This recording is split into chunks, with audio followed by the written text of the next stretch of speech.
The streets of London were as crowded as ever that day. People were hurrying past, no one paying attention to their surroundings. The city was bustling as usual, but on one of the sidewalks on the corner, there was someone completely out of the fast flow. A little boy.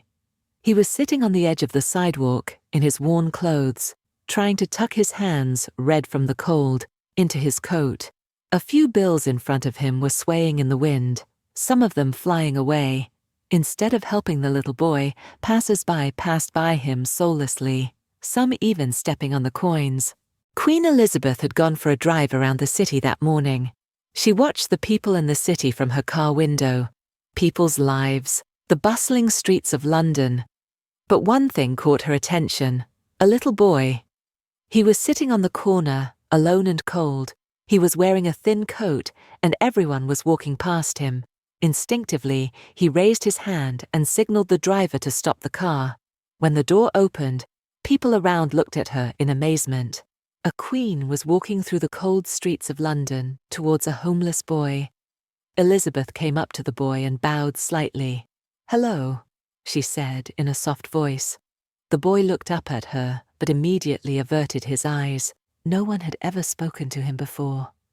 "What is your name?" the Queen asked. The boy swallowed slightly. "Daniel," he said in a low voice. As the Queen studied Daniel, she saw an old, worn notebook on the floor. But when the boy realized this, he quickly hid the notebook. If the Queen was curious, she didn't ask for now. "Are you hungry?" she asked. Daniel nodded, but he was still averting his eyes. The Queen turned to her chauffeur and told him to get hot chocolate and sandwiches from a cafe. Then she looked at Daniel again. "Are you here alone?" The boy shrugged his shoulders. "I lost my father in a car accident," he said quietly. His voice trembled as if he was reliving the moment. "My mother left me too. Then I started living on the street." These words touched the Queen's heart, a little child trying to survive without anyone. She took a deep breath. A few minutes later, his driver brought the hot chocolate and sandwiches. Daniel hesitated at first, but then quickly began to eat. Even he had forgotten how many days he hadn't eaten. The Queen was silent for a while. She couldn't leave this boy here alone. "Would you like to come with me, Daniel?" she said. The boy slowly lowered the glass in his hand. "Where to?" "To the palace," said the Queen.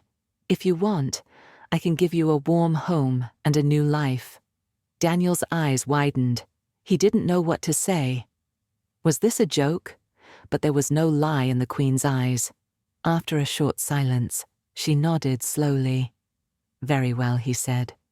The Queen smiled. Her driver wanted to take Daniel's notebook, but the boy quickly pressed it to his chest.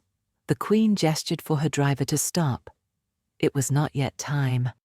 For Daniel, the palace was a whole other world. Soft carpets, big chandeliers, people treating him with respect. Was it all real? Just a few hours ago he was sitting on a cold cobblestone. Now she had a warm room, clean clothes, and a full dining table. But there was still a restlessness inside her. What if he fell on that cold pavement again? Queen Elizabeth noticed the child's nervousness. She didn't ask him many questions. She just wanted to give him some time. For several days, when Daniel quietly retreated to his bed, he took out his worn notebook and continued to write with his old pen. It was his only refuge. One evening, the Queen knocked unexpectedly on the door of his room. Daniel quickly hid his notebook. "May I come in?" Elizabeth asked gently. Daniel nodded. The Queen entered the room and sat in the armchair by the window. "How do you feel here?" she asked. Daniel shrugged. "Fine," he said, but he didn't sound very convincing. The Queen moved her eyes around the room and noticed the notebook Daniel had hidden under his blanket. She smiled slightly. "What is in that notebook?" Daniel was silent for a moment. Then he lowered his head and murmured, "Nothing." The Queen continued in a soft voice, "Will you show it to me?" Daniel hesitated. This notebook was his greatest confidant. He had written down everything he had experienced over the years, his dreams, his fears, his hopes. but there was a confidence in the Queen's voice, and Daniel slowly handed her the notebook. Elizabeth's eyes widened as she turned the pages. The stories. The words were so moving that it was hard to believe a child could have written them. "This is extraordinary," she said, looking up. "You are a writer, Daniel." Daniel looked at him in amazement. "Really?"